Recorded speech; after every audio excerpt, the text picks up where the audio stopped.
Hello बच्चों, हिंदी साहित्य की कक्षा में आप सभी का स्वागत है। हिंदी साहित्य की कक्षा 3 का अध्याय संख्या 5 अभ्यास का महत्व यानी प्रैक्टिस की इम्पोर्टेंस को आज हम पढ़ेंगे। हिंदी साहित्य हमें सिर्फ बोलना यानी भाषा ही नहीं सिखाता, अपितु जीवन जीने की कला, उसके महत्व और मूल्यों से भी अवगत कराता है। तो आइए इस 5 को प्रारंभ करते हैं। यह है अध्याय संख्या 5। 5 परिचय से हमें पता चलता है कि इस 5 में बताया गया है कि किसी के नाम का उसके जीवन पर कोई प्रभाव नहीं पड़ता। आइए शुरू करते हैं। आज से लगभग 2500 वर्ष पहले तक्षशिला में एक विशाल यानी एक बड़ा विश्वविद्यालय था। देश विदेश से विद्यार्थी यानी स्टूडेंट्स उसमें शिक्षा ग्रहण करने यानी पढ़ने के लिए आया करते थे। उन विद्यार्थियों में से एक विद्यार्थी का नाम पापक था। क्या था? पापक। सभी उस विद्यार्थी को इस नाम से चिढ़ाते थे। बेचारे विद्यार्थी का मन पढ़ाई में नहीं लगता था क्योंकि वो परेशान रहता था। वह अकेला बैठकर अपने माता पिता को कोसता था कि उन्होंने मेरा नाम ऐसा क्यों रखा, जिन्होंने उनका नाम पापक रखा।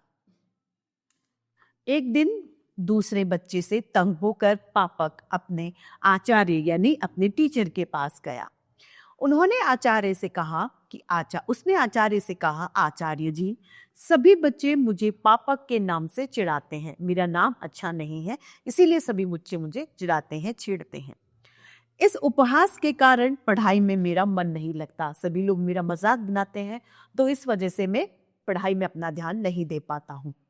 मैं सदैव यानी हमेशा दूसरे छात्रों के उपहास से यानी मजाक से बचने के उपाय यानी योजना बनाता रहता हूं कि मैं क्या करूं ताकि ये बच्चे मेरा मजाक ना बनाए।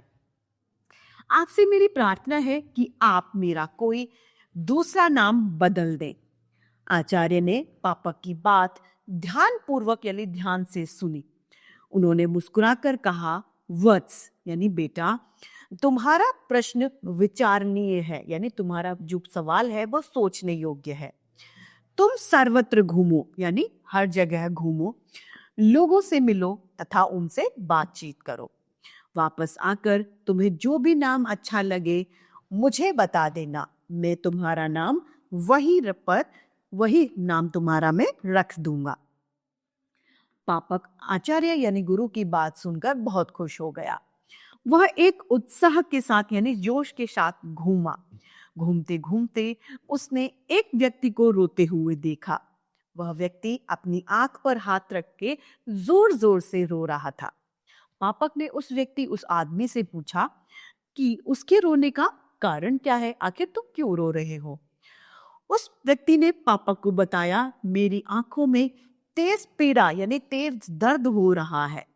यह असहनीय है यानी ये इतना तेज दर्द है जो सहन नहीं हो रहा है, इसीलिए मैं रो रहा हूं। पापक के पूछने पर उस आदमी ने अपना नाम नैनसुख बताया। क्या बताया? नैनसुख यानी जो आंखों को सुख देने वाला व्यक्ति हो वह नैनसुख। पापक को बहुत आश्चर्य हुआ।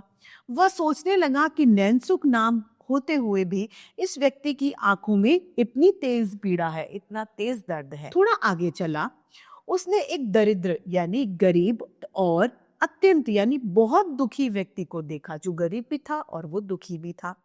वह इधर उधर घूम रहा था। पापक ने पथिक यानी उस व्यक्ति से जो पथ पर चल रहा है, यात्री, उससे पूछा कि तुम इधर उधर क्यों घूम रहे हो, तुम्हारे इधर घूमने का कारण क्या है? पथिक ने बताया, मुझे दिशा भ्रम हो गया है यानी मैं रास्ता भूल गया हूं, मैं अपना मार्ग भटक गया हूं, इसी वजह से मैं इधर उधर घूम रहा हूं। पापक के पूछने पर उसने अपना नाम पंथक बताया। क्या बताया? पंथक। पापक को बड़ा आश्चर्य हुआ, उसे बहुत हैरानी हुई। पंथक नाम होने पर भी पथिक अपना मार्ग यानी अपना रास्ता भूल गया है। इस घटना ने पापक की आंखें खोल दी। उसने निष्कर्ष यानी उसने ये हल निकाला कि नाम के पीछे भटकना मूर्ख है। ये जरूरी नहीं है कि जो आपका नाम है वैसा ही आपका चरित्र होगा, नहीं। पापक विद्यालय लौट आया।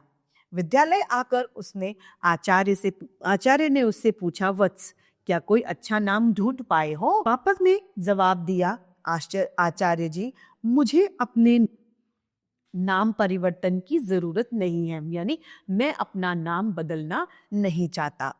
उस दिन से पापक मन लगाकर पढ़ने लग गया, क्योंकि वो ये जान गया था कि किसी के नाम के अनुरूप उसका आचरण होना ये कोई जरूरी बात। तो इसी के साथ हमारी हिंदी साहित्य की कक्षा आज ही समाप्त होती है।